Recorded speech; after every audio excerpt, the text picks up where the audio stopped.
This is IVP.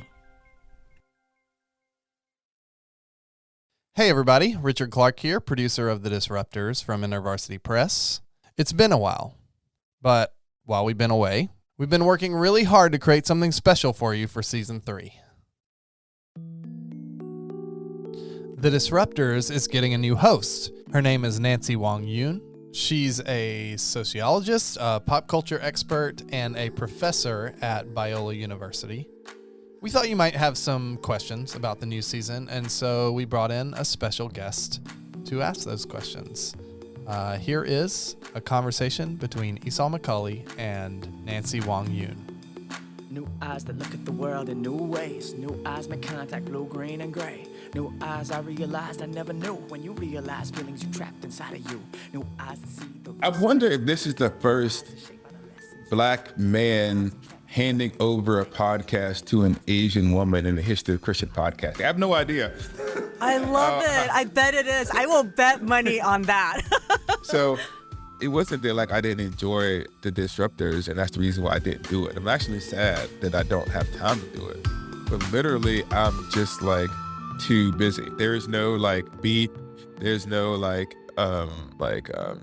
what's the name of a good white band that broke up? The Beatles. Didn't the Beatles break up? Yes. Because of what's it? Bob Dylan and what's the other dude? Lennon? Wait, it's not Bob Dylan. Bob Dylan's not on the Beatles. Sorry, I don't listen to this stuff. I'm trying to get. It was Paul McCartney. This is what happens when I reach for a white analogy. Bob Dylan ends up on the Beatles.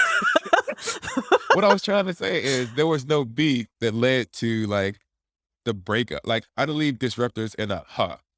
It was just that this season I just had too many things going on. My wife had just gotten back from being deployed for 8.5 months. You know, I had a couple of projects that were past due, and I just thought that rather than trying to squeeze the podcast in and not give it the attention that it deserved, it was better to hand it off now to someone who could take it and run with it. I want there to be continuity in terms of the idea of faith disrupting culture.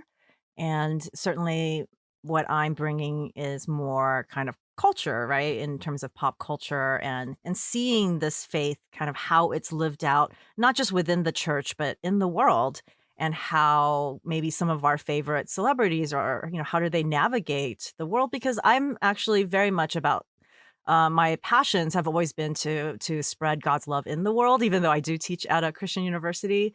That's always been actually my gifting, is to be able to kind of have compassion and talk to people and just live out my faith in the world. And I think that I love talking to people who are doing the same. And I want that to be an encouragement for all of us who are trying to figure out how to really do disruptive faith in the world that is falling apart. Godspeed and good luck. Can I say that? Or maybe I should say clear eyes, full heart, can't lose. Is that what it? Sorry, that was a bad. That's another white culture reference. I know. I'm trying to help our white listeners. I'm trying to give them some stuff. I've given Bob Dylan and Friday Night Lights. Oh man, what do you think will be the thing that actually surprises me about this season? This is like let's just get Nancy to talk about all her insecurities question. Yeah.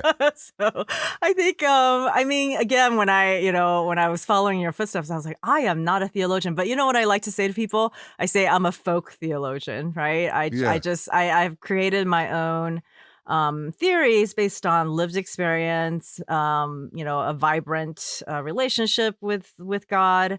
And I think that, it'll be much more folksy. My language about faith is going to be totally different. I don't know eschatology. I don't know these words. I don't barely understand what they mean, but you don't need to know what they mean to be a Christian. That's what I think. And so even though I do teach at a Christian university, I am trained, my PhD is in sociology. So I will be bringing that language. And so, it'll sound different, but, like you said, we're different and we're all parts of Christ. We have all of our own giftings, but I think that hopefully listeners will see that I think another thread that I'm now realizing is authenticity. I'm a plain straight talker. I'm very passionate. I don't actually, one of my students actually, I think, complained that I was too passionate.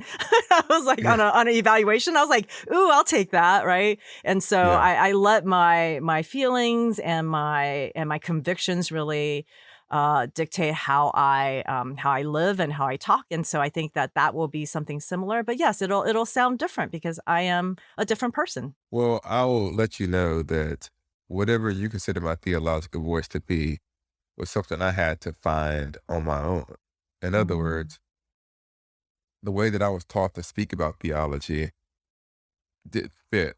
And I didn't find my own voice until I went back to the Black church context that raised me and found my voice there. And so there isn't one way of talking about what it means to follow God that you have to fit into the mold of. So I'm glad to hear that you'll be doing your own thing. I'm going to be listening. I hope that everybody listens and subscribes to season 3 of The Disruptors. I encourage anyone who listened to the podcast in the past to listen to it now. And today support Nancy enthusiastically. Let me cover pop songs in a bottle, how we battle all the barriers, right? Some drink, some color their hair every night. Some try to stand out, some try to act white. Found music, but I never been the stereotype. New eyes break old lies. New skin needs new wine. And if I see one negative comment anywhere on the internet about changing hosts, I'm coming for you. Y'all better be nice to Nancy. That's the rule.